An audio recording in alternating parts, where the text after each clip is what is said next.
Judul perikopnya nasihat supaya bertekun dalam iman. Kita ini sudah diberi karunia iman, percaya sama Yesus itu anugerah. Karena untuk percaya Yesus itu pun kasih karunia. Itu anugerah, beriman. Ya, nah setelah kita diberikan itu, kita harus mempertahankan nasihat supaya bertekun dalam iman. Demikian firman Tuhan.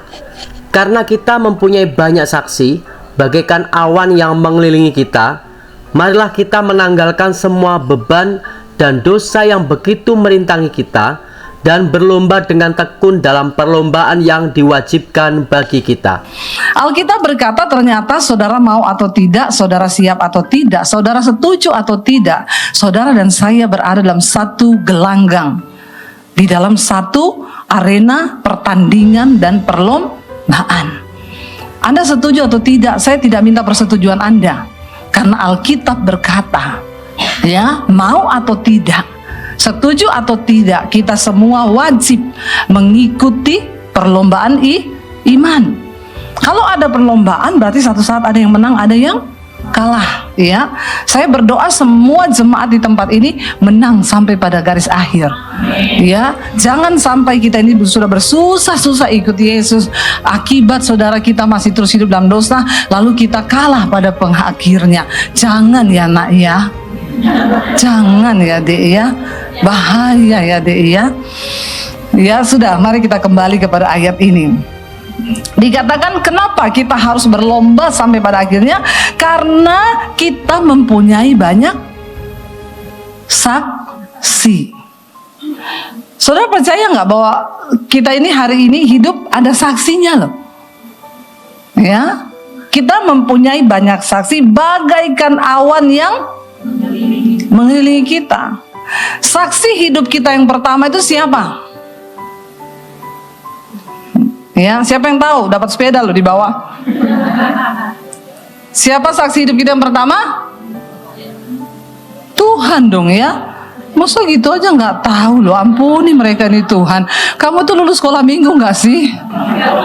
Ya cuma ngomong Tuhan aja berat loh. Ya pasti dong ya. Saksi yang pertama kita itu siapa? Ya Tuhan. Alkitab berkata mata Tuhan tuh menjelajah ke seluruh bumi, melihat orang baik dan orang jahat, untuk kemudian memberikan upah kepada mereka nanti pada akhir zaman. Jadi saksi kita yang pertama itu mata Tuhan, dan mata Tuhan itu kecanggihannya melebihi CCTV tercanggih dimanapun juga. Biar saudara mau sembunyi di kamar hotel, ya di bawah tanah, atau saudara melakukan kenajisan di basement, di dalam mobil, tetap terpantau sama mata dan kanan kirimu. Hati-hati loh. Ya, jangan cuma ngomong, bilang kanan kirimu Tuhan baik dari dulu. Sekarang bilang kanan kirimu, hati-hati loh.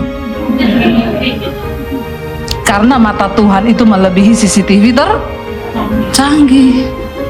Jadi tidak ada guna kan kita hidup ini mau pencitraan toh? Kalau kita tahu bahwa ada saksi yang melihat hidup kita. Ngapain mau sok rohani di gereja? Pelayanan, ya mau apa, khotbah atau apa. Kalau hidupmu itu tidak beres, ya tidak usah pura-pura. Dikatakan ya saksi yang pertama yang pasti melihat hidup kita itu mata Tuhan. Yang kedua saksi kita siapa? Malaikat. Malaikat itu ada loh. Ya, mengikuti kita. Jangan cuma berdoa ini, malaikat aku mau pergi sertai aku. Kau pergi ke panti pijat juga malaikat lihat. Kau kan gak bisa bilang malaikat tutup mata dong. Kagak. Ada rekaman hidupmu, ada rekaman hidup kita. Nanti satu saat kita menghadap pengadilan Kristus, kata firman Tuhan, ditanya kamu pernah selingkuh gak? Demi Allah enggak pernah. Ya, Tuhan bilang, malaikat buka channel 5. Ada rekamannya. Ya, jadi bapak-bapak, biar istrimu tidak lihat kau, ingat ada CCTV-nya tuh Tuhan, yang lebih canggih daripada CCTV manapun. Yang kedua ada malaikat yang melihat. Yang ketiga siapa saksi kita? Pura-pura ndak tahu. Siapa bilang yang kenceng, biasa aja. Nggak usah sambil melotot sama saya, setan. Ini orang-orang sini ya diam-diam tapi giliran gitu ya bersemangat ya. Saksi kita yang berikutnya itu setan. Setan bisa lihat kita, tapi kita nggak bisa lihat. Ada yang bisa lihat setan sini? Ada loh. Orang Kristen sukanya lihat setan terus. Ya, ada saudara, banyak ya. Sampai saya bilang, kau ini lihat Tuhan nggak pernah, lihatnya setan terus, temenan kali ya. Saudara, kita tuh nggak bisa lihat setan. Ya, tapi setan bisa lihat kita. Dan kerjaannya setan mendakwah kita di hadapan Tuhan. Jadi kalau orang habis pelayanan di sini nyanyi, main musik, ke khotbah, lalu kau pulang kau bersinah, setan lihat, dia rekam, lalu dia datang sama Tuhan, ini loh Tuhan, pelayanmu yang mengaku-ngaku hambamu, ya ini loh Tuhan rekamannya. Hello, ayo kita berjuang. Ya, pertahankan kemerdekaan yang sudah Kristus berikan itu. Makanya ayat ini berkata, karena kita punya banyak saksi, bagaikan awan yang mengelilingi kita, marilah kita menanggalkan semua beban dan dosa yang begitu merintangi kita untuk dan berlomba dengan tekun dalam perlombaan yang diwajibkan bagi kita. Ternyata ada satu hal yang sangat menjadi penghalang, penghambat dalam kita ini memenangkan perlombaan iman sampai pada garis akhir, yaitu apa? Beban dan dosa. Kenapa kita harus tanggalkan itu? Karena itu akan merintangi kau mencapai garis akhir. Tanggalkan ya beban dan dosa kita. Jangan bermain-main dengan dosa. Ada satu pelayan Tuhan ngomong sama saya, Bu, saya mau konseling. Kenapa? Saya ini kan WL di satu gereja. Saya diskors sekarang. Kenapa kamu diskors? Orang gereja sekarang sok suci. Saya ini padahal, Bu, jadi saya ini diajak meeting sama temen. Saya itu nggak tahu. Saya datang, ya dikasihlah alamat buat meetingnya. Ternyata itu di Kemang. Terus, ya saya datang. Ya makanya kok agak malaman. Saya nggak tahu ternyata di situ itu night club. Terus saya tuh ya dikasih minum lah ya. Saya minum, Bu, ya. Saya dijebak. Oh, jadi waktu kamu minum wine itu rasanya teh tawar. Kan kalau dijebak gitu ya. Nggak tahu kan rasanya. Terus akhirnya saya minum, Bu. Lagi saya minum, difoto sama teman saya. Dia iseng lah di-upload di story apa mana. Ketahuan sama ketua komsel saya di gereja. Akhirnya saya diskors, Bu. Ya nggak apa-apa, memang kamu berarti ya harus menjalani skors itu. Ya gini ya, Bu, ya, orang Kristen, orang gereja itu sekarang sok rohani banget. Padahal zaman dulu Yesus itu duduk sama pelacur dan orang berdosa. Saya bilang, kau tuh jangan putar-putar balik ayat ya. Tapi nggak ada di ayat di Alkitab dikatakan, lalu pergilah Yesus ke tempat pelacuran.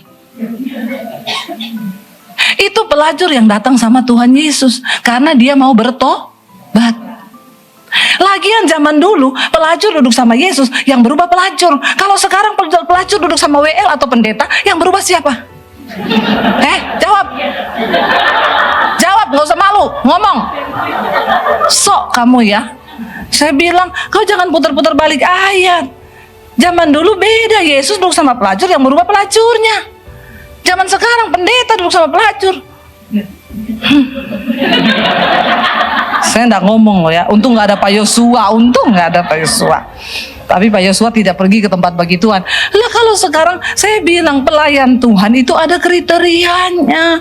Ya kalau kamu sudah melayani Tuhan, janganlah kau pergi-pergi ke tempat dugem-dugem begitu yang isinya ya semuanya begitu. Kau sudah harus menjadi contoh. Amin. Ya, karena di sekeliling kita ini banyak saksi. Ya, saya pernah diajak rapat dulu Natal sama pengusaha. Makanya saya lihat rapatnya jam 9 malam. Dikasih alamat ya, saya datang sama suami saya, ini kok tempat gelap ya. Saya masuk, ada cabai-cabean di situ. Ya, saya ke sana ada terong-terongan. Saya masuk lebih dalam lagi, ada terong dicabein. Waduh, bahaya nih tempat, saudara. Ya. Saya bilang sama suami saya, ini tempat apaan, say? Suami saya bilang, ini night club. Lah kok kita pendeta diajak ke sini? Nggak lama datanglah pendeta-pendeta lain. Lalu pengusahanya bilang, silakan ya, kalau mau buka wine juga bisa. Ya pendeta-pendeta yang belum pernah rasa wine kali, ya buka. Saya bilang sama suami, kita pamit yuk. Kenapa? Bukan apa-apa say, tiba-tiba ada rahasia. Terus KTP kita diminta semua. Terus polisinya bilang, pendeta. Tanda-tanda akhir zaman. Kenapa pendeta ada di nightclub? Lalu saya pamit pulang. Pengusahanya bilang, ibu belum makan. Enggak, saya makan di rumah aja pak. Nanti kasih tahu hasil rapatnya apa. Saya nggak ikut rapatnya. Ya, jangan saudara. Di sekeliling kita ini banyak saksi. Saksi yang berikut siapa? Satpol PP. Amin. Itu juga saksi. Ya coba kalau kita semua ketangkep di situ kena razia. Astagfirullah. Terus polisinya kenal saya lagi, Ibu Debbie Basir. Ibu saya tiap hari ikut mesbah doa ibu loh. Wah cilaka 12 pas. Saya mempermalukan nama Tuhan saudara. Ya ayo kita harus sadar. Makanya tanggalkan beban dan dosa yang begitu merintangi kita untuk menang sampai akhir perlombaan. Masuk surga itu tidak gampang. Saudara masuk ke istana presiden aja tidak gampang loh. Coba besok saudara ke istana presiden, saya mau lihat bisa masuk enggak? Ya, enggak bisa. Prosedurnya itu ditanya, lu ngapain mau ke sini? Ada perlu apa? Ya, harus dengan pakaian yang rapi, dengan tujuan yang jelas. Lah kok masuk surga sembarangan? Surga itu mulia, lebih mulia dari istana presiden. Jangan main-main saudara. Lalu dikatakan ayat yang kedua, demikian firman Tuhan. Marilah kita melakukannya dengan mata yang tertuju kepada Yesus yang memimpin kita dalam iman dan yang membawa iman kita itu kepada kesempurnaan, yang dengan mengabaikan kehinaan tekun memikul salib ganti sukacita yang disediakan bagi Dia yang sekarang duduk di sebelah kanan tahta Allah. Kita bisa menang sampai garis akhir waktu kita ini terus berlomba menanggalkan beban dan menanggalkan dosa dengan apa? Mata tertuju kepada Yesus. Jangan matamu tertuju pada masalahmu. Saya tahu banyak suami saudara yang selingkuh. Banyak orang datang sama saya cerita suaminya selingkuh. Tapi kalau kau lihat terus itu, lama-lama kau stres. Amin. Nggak usahlah saudara. Ya, lihat Tuhan saja. Amin. Mungkin banyak yang disakiti oleh anaknya. Tidak usah kau terus dalam persoalan itu berlarut-larut. Tidak ada orang lain yang bisa memaksa engkau untuk bahagia selain dirimu sendiri dengan Tuhan. Amin. Ya janganlah. Saya sakit hati bu. Kenapa? Saya dikata-katain bu sama adik saya. Dikatain apa? Sini saya baca ini bu. Saya masih simpan omongannya dari 1 tahun lalu. Dia kasih lihat saya, ini loh bu. Tiap hari saya baca ini bu. Saya bilang, ibu, ya makanya ibu sakit jiwa. Ya ibu terusin aja, lama-lama ibu gila loh. Alkitab bilang, renungkanlah firman Tuhan siang dan kenapa kau renungkan itu perkataan yang maki-maki kau? Memang kau dasar nggak tahu diri, udah tua gini-gini. Dia renungkan itu siang dan malam. Dia ingat nih loh bu, makanya saya sakit hati tiap kali saya baca ini bu. Sehari 3 kali saya baca. Oh gila kau sebentar lagi. Saya juga lama-lama stres loh dengan orang-orang Kristen ini. Masalahnya, aduh Tuhan Yesus, saya itu sampai nangis sama Tuhan. Belum pernah ada yang datang sama saya, bu saya punya masalah berat apa? Saya mau diusir karena nama Yesus, saya mau dibunuh. Belum pernah saya dapatkan. Adanya apa bu? Saya mau bunuh diri. Kenapa? Pinjol. Aduh. Urusannya kalau nggak pinjol, sakit hati, kepahitan, kecewa. Terus mau konseling lagi. Saya bilang, kau kan sudah tahu jawabannya tuh. Ya, jawabannya apa? Mengampuni. Sudah mengampuni. Kau konseling sama semua pendeta juga tetap jawabannya sama. Jadi lebih baik kau melihat kepada Yesus. Tapi sekarang orang Kristen tuh memang masalahnya itu dicari-cari saudara. Ya ada orang konseling sama saya, bu, istri saya lari. Kenapa istrimu lari? Makanya saya suruh pulang lah, nggak mau dia pulang. Lah pasti bapak ada salah. Salahnya bapak ini apa? Ya memang sih saya sudah 2 bulan ini nggak kasih dia duit. Saya bilang, udah bagus kau nggak dikasih kopi sianida, Pak. Istrimu 2 bulan kau nggak kasih duit. Nah terus dia belanja buat makan apa? Ada ibu-ibu datang sama saya, Bu Devi, saya bersyukur loh sama ibu. Saya tadinya mau cerai sama suami saya, nggak jadi, Bu. Saya berterima kasih waktu saya lari ke Bali, ibu yang temani suami saya terus tiap hari. Saya kaget, saudara. Siapa yang temani? Ibu. Jangan sembarang bicara ya, Bu. Saya nggak pernah loh temani suami orang. Maksudnya khotbah ibu, ngomong yang jelas. Ini ada suami saya di sini. Ya, ibu tuh kalau bicara, tolong ya. Yang khotbah saya, iya Bu, itu maksud saya. Jadi saya tuh udah mau cerai sama suami, ibu tahu. Suami saya ini kasar, galak, tukang bentak, pelit. Ibu tahu saya kalau pergi ke pasar tiap hari diantar sama suami saya. Sampai orang di pasar bilang, "He's so sweet banget ibu. Kami tidak pernah melihat loh suami antar istri tiap hari ke pasar." Istrinya bilang, "Kamu tahu kenapa dia antar saya? Karena dia nggak mau kasih saya uang. Kembalian 2.000 saja dia ambil." Kasihan ya. Jadi don't judge a book by. Kasihan loh. Orang lain lihat, ih so sweet banget ya. Dia pagi diantar ke pasar, padahal karena pelit. Akhirnya saudara, istrinya bosen, sudah tukang marah, maki-maki, emosian, pelit. Istrinya pergi ke Bali ke anaknya. Saya mau cerai Bu, udah gak kuat saya sama dia. Waktu dia pergi, suaminya baru terasa kehilangan. Gak ada yang masakin, disitulah dia bujuk istrinya pulang, istrinya gak mau. Lalu dia mulai cari-cari khotbah di YouTube, dia ketemu khotbah saya. Dia dengerin khotbah saya, dia mulai diubahkan. Dia WA istrinya, "Sayang, pulang sayang, aku sudah berubah." Istrinya gini, pret. Istrinya bilang, "Tuhan, aku minta tanda. Kalau suamiku berubah, gak usah tanda apa-apa." Bukan dia tanda berbahasa roh sama saya, tidak. Dia transfer uang. Itu berarti dia sudah benar-benar bertobat. Ternyata kadang tanda itu tidak usah jauh-jauh ya. Ada ibu yang berteriak, "Betul." Kayaknya curcol ya. Tolong suaminya dengar. Lalu saudara, besoknya dia WA lagi, "Sayang, aku sudah berubah loh. Tiap hari aku nih dengar khotbahnya Ibu Debbie Basir. Mau coba kamu dengar?" Istrinya balas, "Pret." Hari berikutnya dia tanya, dia bilang gini, "Sayang, aku tadi malam mimpi kamu. Di tengah keramaian kamu menangis." Istrinya bilang, "Terus?" Dia tanya, "Uangmu masih ada ndak?" Istrinya bilang, "Kenapa?" "Aku mau transfer uang buat kamu." Ya, minta nomor rekening, dikasih, ditransfer. Istrinya bilang, "Berubah ini. Tapi jangan 1 hari tok. Harus diuji coba sampai beberapa hari ke depan." Ya, akhirnya berapa hari kemudian suaminya tanya lagi, "Kamu gimana di sana, baik?" "Aku tadi udah transfer lagi ya." Istrinya bilang, "Ih, berubah."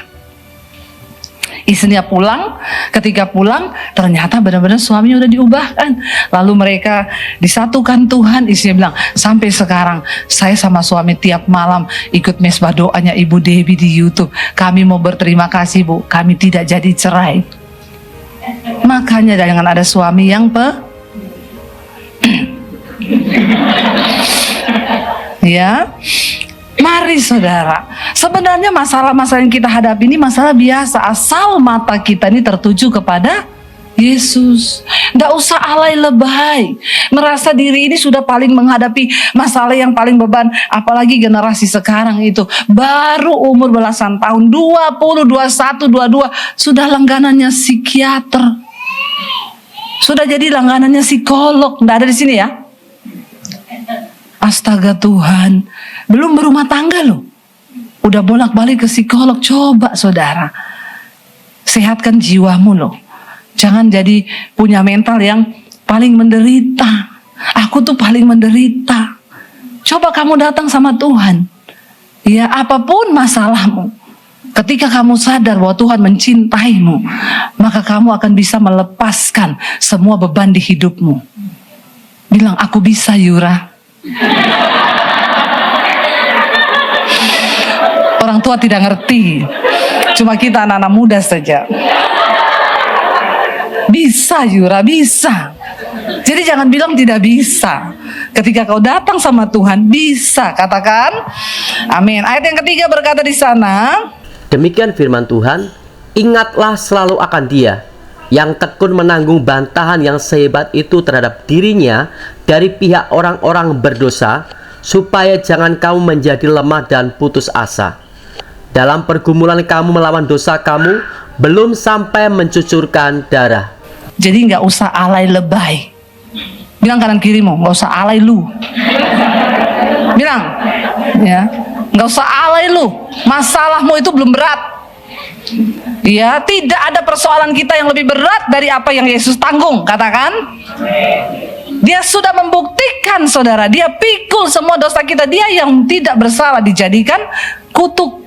Dia yang tidak berdosa dijadikan dosa karena pelanggaran kita. Jadi tidak usah merasa terlalu berat. Ayat ini berkata, dalam pergumulan kamu melawan dosa, kamu belum mencucurkan darah. Belum toh? Ada di sini yang keringat campur darah? Iya, belum. Karena kita depresinya belum sehebat yang Yesus alami. Kita punya Tuhan yang menjadi teladan. Dia Tuhan yang pernah turun dari menjadi manusia. Kenapa? Satu kali ada orang tanya saya, bukan agama Kristen, Bu, kalau Yesus itu Tuhan, kenapa dia jadi manusia? Saya bilang, supaya kau tidak alay, Pak. Dengar ya jawaban saya, supaya kau tidak alay. Loh, kenapa ibu jawab begitu? Karena Dia Tuhan yang turun menjadi manusia, merasakan semua kelemahan yang kau alami. Yesus pernah merasakan semuanya. Di mana di titik darah yang terakhir Dia berkeringatnya itu campur darah. Kenapa? Pembuluh darahnya pecah, menanggung depresi tingkat tinggi. Bapak sudah pernah mengalami nggak keringat campur darah? Belum sih, Bu. Kau tahu kenapa Yesus jadi manusia? Kita bersyukur punya Tuhan yang menjadi manusia, yang merasakan setiap kelemahanmu. Jadi jangan kau berkata, ya, jadi di sini dikatakan, ayo, ya, tidak usah alay lebay, berjuang sampai di titik penghabisan. Tanggalkan beban dan dosa, buang semua persoalanmu dengan mata yang tertuju kepada Yesus, supaya kita mengalami kemenangan. Karena surga yang mulia itu hanya untuk orang-orang yang mau bayar harga. Amin. Berlari dengan tekun dalam perlombaan iman. Hidup Kristen bukan sekedar berjalan santai, tetapi sebuah perlombaan rohani yang memerlukan fokus, ketekunan, dan pengorbanan. Ibrani pasal 12 menggambarkan kita seperti pelari yang sedang berada di arena, dikelilingi oleh para saksi yang sudah berhasil mencapai garis akhir. Pertanyaannya adalah, bagaimana kita bisa tetap berlari sampai garis akhir? Yang pertama, tanggalkan beban dan dosa. Beban bisa berupa kekhawatiran, ketakutan, atau hal-hal duniawi yang menghambat fokus kita kepada Tuhan. Dosa adalah penghalang terbesar yang memutus hubungan kita dengan Allah dan membuat langkah kita terhenti. Pelari tidak mungkin berlari dengan cepat jika membawa karung di punggungnya. Demikian juga kita harus melepaskan semua yang menghambat kemajuan rohani kita. Yang kedua, berlomba dengan tekun. Iman membutuhkan konsistensi, bukan sekedar semangat sesaat. Tekun berarti tetap setia meski ada rintangan, pencobaan, dan tantangan. Paulus berkata dalam 2 Timotius pasal 4 ayat 7, aku telah mengakhiri pertandingan yang baik, aku telah mencapai garis akhir, dan aku telah memelihara iman. Bagaimana caranya? Miliki disiplin dalam rohani, berdoa, baca firman, persekutuan, dan pelayanan yang setia. Yang ketiga, fokus pada Yesus. Fokus menentukan arah dan kekuatan kita. Yesus adalah teladan tertinggi dalam ketekunan. Dia menanggung salib demi sukacita di hadapannya. Jika kita hanya fokus pada masalah, kita akan kelelahan. Tetapi jika fokus pada Yesus, kita akan menemukan kekuatan baru setiap hari. Latih mata rohani kita untuk melihat janji Allah, bukan hanya situasi. Yang keempat, berjuang sampai darah tercurah. Penulis Ibrani mengingatkan bahwa kita harus siap berjuang habis-habisan melawan dosa. Kekristenan bukan untuk yang setengah hati, tetapi untuk yang mau menyerahkan seluruh hidupnya bagi Kristus. Bersiaplah berkorban demi kebenaran dan kesetiaan kepada Tuhan, meski harus kehilangan kenyamanan dunia ini. Jadi kesimpulannya adalah, Perlombaan iman adalah panggilan seumur hidup untuk menyelesaikan bagaimana apa yang harus kita lakukan. Yang pertama, melepaskan beban dan dosa. Yang kedua, berlari dengan tekun. Yang ketiga, tetap fokus pada Yesus. Yang keempat, berjuang sampai garis akhir. Mari kita ingat ada mahkota kehidupan yang Tuhan sediakan bagi setiap orang yang setia sampai garis akhir. Tuhan Yesus memberkati.